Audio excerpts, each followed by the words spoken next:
옛날부터 하던 얘기는 우리가 모탈리티 굉장히 높기 때문에 수술을 필요하면 꼭 해야 된다. 그래서 캠벨 책에 아주 유명한 얘기가 있는데 21명 환자들이 이제 수술을 거부하고 집에 갔는데 이 사람들 어떻게 됐냐 팔로우를 해보니까 다 죽는데 7년 걸렸다. 그러니까 유명한 페이퍼예요. 그렇지만 요즘은 그게 서든 데스도 있고 10%라는 거는 뭐 21명인데 2명이 서든 데스 했다는 얘기인데 요즘은 약이 굉장히 좋아져가지고 저는 웬만하면 안에 수술 안 해요. 약속이 정보가 붙자고. 저는 좀 생각이 달라요. 그렇게 진행 안 하는 것 같아요. 어쨌든 고전적으로는 그렇게 돼 있다는 걸 알고 계시고 서지컬 트리트먼트 RA의 서지컬 그 스파인의 서지컬 인디케이션 뭐 스파인 줄알아서 그걸 얘기하라면 뭘 얘기하죠? 제일 먼저 쓸 거는 페인. 두 번째는 무조건 뉴로로직 데피시트 써놓고 그 다음에 뭐 이렇게 기타 등등 뭐 이렇게 쓰겠죠. 근데 RA에서는 아까 나온 얘기인데 아주 이 텀 자체를 알아보세요. Radiological Risk Factor라는 게 있어요. 내용은 보시면 아까 다 한 얘기죠. 어쨌든 Radiological Risk Factor라는 게 있다. RA에서는. 그러니까 클리니컬 매니페스테이션과는 상관없이 수술을 해야 되는 인디케이션이 있다는 거죠. 이건 뭐 캠벨 측에서 만나면 보시고 오소런토의 비용 같은 경우는 어떠냐면 역시 페인, 뉴로로직 데피시트 오소런토의 비용에서는 이 내용을 보실 필요는 없어요. 이 텀을 알아놓으세요. 프로필락틱 스테빌라이제이션. 스파인에서 이런 말을 쓰는 데는 내가 알기로는 여기밖에 없어요. 오소돈토이즘은 프로필락틱 스테빌라이제이션이라는 걸 하는데 그 인디케이션이 뭔가는 굉장히 컨트로버시해요. 그래서 인디케이션을 뭐 내용을 볼 필요는 없고 저런 텀이 있다. 왜냐하면 여기 굉장히 위험한 거기 때문에 그걸 머릿속에 넣어두시고 여러분 캠벨 책에는 이게 그 박스로 그려져 있어요. 그래서 보시면 페인 있고 뉴럴로직 데피시트가 잠깐 왔다가 지나가도 옥소도 되게 스테이블하기 때문에 그거는 이제 위험에 빠지기 시작했다는 사인이기 때문에 수술해라. 그런 거죠. 그리고 인스테빌리티, AP, 그 레터럴 비오 리플렉션 테스트가 같은 5mm 이상 PEJ가 차이 난다. 그러면 수술하라는 거죠. 그 다음에 인스테빌리티가 뭐 괜찮은 것 같으니까 두고 봅시다. 하고 팔로우를 쭉 했더니 점점점 인스테빌리티가 심해진다. 그러면 수술하라는 거죠. 이런 캠벨에 나와있다 그걸 알아두시고 수술 방법은 여러분한테 그렇게 중요한 것 같지는 않지만 어쨌든 자꾸 물어보긴 하니까 그 C12에서 끝나는 방법은 뭐 안티리어 포스트리어가 있고 옥스테 서클까지 올라갈 수 있다. 이렇게 하시면 되고 안티리어 프로시저를 보시면 아주 옛날부터 하는 방법은 입에다가 이렇게 액을 물려놓고 가운데 째고 들어가서 C1 잘라내고 오른토인 남도 잘라내고 이렇게 해서 디컴프레션 해주겠다는 건데 필드가 좁아서 수술하기 힘들고 또 지저분한 데 수술할 때 인펙션 될 가능성이 있고 좁은 데 수술하다가 뷰라까지 찢어놓으면 메닌자이티스 수도 있어요. 이 카트는 여러 가지 컴플리케이션이 있기 때문에 단순 인스테빌리티에서는 안티리어 서저리를 하지 않는다. 그 정도로만 알아보세요. 포스트 프로시저가 이제 메인인데 옛날에 하던 방법은 와이어링 케이블링이고 이거는 뭐 어떤 방법인지 정도는 알고 있으니까 그 다음에 얼마 전까지 하던 방법은 스트레스 아티큘라 스크루 픽세이션이고 요즘은 세그멘터 스크루 픽세이션의 시대가 됐어요. 포스티리 와이어링은 그렇지만 워낙 고전적인 거기 때문에 갈리 와이어링은 어떻게 하고 브룩스 인트리스제이스라는 어떻게 하는 거죠. 그 정도는 상식적으로 좀 알아보시는 정도인데 갈리 타입의 와이어링은 이렇게 온라인 그라프트를 하는 거고 브룩스 인트리스 이렇게 양쪽에 두 개를 그러니까 한 개씩을 인터포지셔널 그라프트를 하는 거죠. 이게 스텝을 하겠어요, 안 하겠어요? 인스테빌리티는 AP로 있는데 이러다 끼워놓으면 되게 빠져요. 그래서 남유니언 레이트가 굉장히 높아져요. 로테이션에서 잘 못 치죠. 또 결국 남유니언 댐스를 이렇게 와이어가 끊어지고 리비전 해야 되는 거죠. 리비전 할 때 와이어 뽑는 건 좀 스트레스풀하고 그 다음에 와이어가 안 끊어지면 뼈가 약한 사람도 와이어가 안 끊어지고 뼈가 잘라져요. 시즈 잘라져요. 그 다음에 할로 픽세이션 안 하면은 남유니언이 한 40%까지 뭐 이거 그냥 대충 이거 이해만 하세요. 자세히 할 필요 없어요. 그 다음에 이렇게 포스트에 본 엘리먼트가 날아가 있으면 와이어를 도저히 걸 수가 없죠.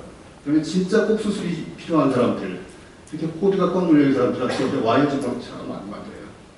그러니까 좋은 방법이 아니죠. 그 다음에 브레이싱을 해야 되는데 말 안 듣는 사람들은 결국 나중에 만든다는 거고. 그래서 그 다음에 나온 건 이제 트랜스 아티큘라 스크루 픽세이션인데 이건 옛날부터 뭐 트레젝토리를 자꾸 물어봤기 때문에 좀 알아는 주는데 3mm, 3mm라면 이건 좀 틀린 얘기고요. 3mm, 3mm라고 생각을 하세요. 이렇게 되는 이유는 반경 2mm짜리 나사를 받기 때문에 거기다가 세이프티까지 2mm를 합쳐서 3mm, 3mm다. 이렇게 하시면 되고 트레젝토리 이런 거 읽어보시고요. 그다음에 와이어보다 뭐 여러 가지 장점이 있죠. 메케니컬이 좋은 거죠. 뭐 나중에 레이스도 좀 떨어지고 뭐. 하지만 이거는 너무 무식한 그림이긴 하지만 어쨌든 인시전을 많이 넣어야 돼요. 왜냐하면 나사를 이렇게 박아야 되기 때문에. 물론 여기다 퍼피팅을 박을 수도 있어요. 근데 어쨌든 문제는 뭐냐면 리덕션을 먼저 한 다음에 나사를 박아야 돼요. C1, C2를 동시에 박아야 되기 때문에. 근데 되게 안티레스비치 때문에 이걸 리덕션 하려면 익스텐션 해야 되거든요. 익스텐션 하면 이렇게 먼저 박아야 돼요. 그 기술적으로 오히려 더 어려워요. 굉장히 공법인데. 기타 등등등등 이런 이유로 요즘은 이거 잘 안 한다. 근데 그 중에 제일 문제는 뭐냐면 C2가 이렇게 크면 나사를 비교적 안전하게 박을 수 있어요. 근데 이런 사람들이 있어요. 여기를 뭐라고 부르는지 알고 계셔야 돼요. C2의 vertebral artery group. VAG of C1은 C1의 위쪽에 있죠. VAG of C2는 C2의 아래쪽에 있어요. 포스 서제리얼티 여기 보이잖아요. 근데 여기다가 나사 박다가 여기서 버티라스를 터질 수 있죠. 그래서 이렇게 그 VAG가 깊은 사람, 깊다는 건 높다는 뜻이죠. 이거를 HRV라고 해요. High Riding Vertebral. 그래서 이 뭐 데피니션도 있는데 여러분 이런 거 알 필요 없고 그냥 HRVA라는 거는 C2의 VAG가 높은 걸 얘기하는 거고 여기다가 트랜스아티큐러스로 박다가 버티라스를 터뜨릴 수 있다. 그래서 나사 받고 싶으면 CT를 찍어서 HRVA가 있는지 그걸 알아가야 된다. 그 정도를 알고 계시면 되겠어요. 이런 게 아주 대표적인 HRVA죠. 여기다 나사 박을 수 있으면 도저히 없겠죠. 그 다음에 이제 마지막에 최신 기법이 그 셀메터스 픽세이션이에요. 나사를 C1에 따로 받고 C2에 따로 받고 와드를 어셈블을 하면서 리덕션을 하는 거죠. 그러니까 리덕션을 먼저 하고 나사를 박는 게 아니고 나사를 박을 땐 나사만 열심히 박고 그 다음에 나중에 리덕션을 열심히 하면 돼요. 와드 어셈블을 하면서. 그렇기 때문에 트랜스 아티큘러보다 장점은 뭐냐면 리덕션 미리 해서 그걸 유지하면서 나사를 박을 필요가 없기 때문에 안전하고 상당히 어떤 그런 면에서는 쉽다. 뭐 꼭 쉽지는 않지만 그 다음에 리덕션 나중에 리덕션만 열심히 하면 되기 때문에 리덕션이 훨씬 잘 될 수가 있다. 뭐 기타 등등 그 다음 나머지는 뭐 중요한 건 아니고요. 이 사람 보세요. 이 사람은 지금 PADI가 한 5mm밖에 안 되죠. 코도 이렇게 들려 있어요. 이거 뭐 잘라내고 싶은 마음 자꾸 들잖아요. 그런데 그럴 필요가 없다는 거죠. 그냥 나사만 열심히 박은 다음에 와드 어셈블을 해보면 뼈 하나도 안 잘랐죠? 그렇지만 프리오프, 포스트오프 이렇게 만들 수 있어요. 이게 세그멘털 스피세이션의 장점이라는 거죠. 근데 이거는 좀 알아놓는 게 좋겠어요. 아무리 몰라도 된다고 해도. C1 스쿨은 어디다가 어떻게 박는 돼요? 라피라메스, 포스치아치. C2 스쿨은 어디다 박는다고요? 페리클, 바스, 라미나. 라미나 스쿨을 딴 말로는 뭐 트랜스 라미나 스쿨로 인트라 라미나 스쿨로 이렇게 불러요. 그래서 C1 스쿨은 라테라메스 이렇게 박는데 뭐 트레젝토리 여러분 알 필요 없어요. 그렇지만 라테라메스 스쿨은 이렇게 포스치아치 아래쪽에다 박는다. 이렇게 알고. 하지만 여기 C2 루트를 이미테이션을 줄 수 있기 때문에 요 위에가 박을 수 있는데 그거를 포스치아치 스쿨로 부른다. 그 정도 알아두면 되겠어요. 이거는 라테라메스 스쿨죠. 밑에다가 박고 여기는 관통을 해서 박았죠. 포스치아치 스쿨. C2 스크루는 페니클 파스 라미나에다 박는다. 트레젝토리까지 알 필요는 없고 페니클 스크루가 제일 좋은 스크루다 정도 하시면 되겠고 그 다음에 쫓겨나네. 또 넘어갈게요. 이게 라미나 스크루죠. 라미나 스크루이죠. 이런 사람들은 라미나를 이렇게 박으시면 된다. 그 다음에 파 스크루는 짧은 스크루인데 약하기 때문에 웬만하면 안 박는 게 좋다. 어쨌든 그런 스크루가 있다는 걸 알고 있으면 되고 옵션 서비컬 퓨저는 옛날부터 여러 가지 방법을 썼지만 요즘은 이런 거 다 필요 없고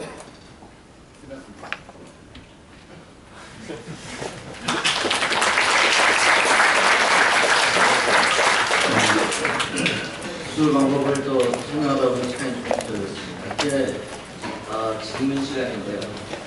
지금 계신 분들이 대부분 레지던트 4년 선생님들이 많이 계시고 시험을 앞두고 있기 때문에 가능한 여러분들이 궁금한 거를 다 물어보십시오.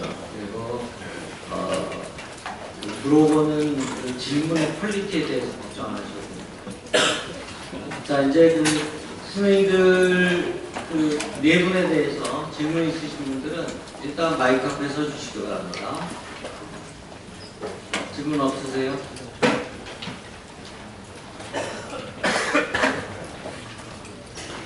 자, 이재철 선생님.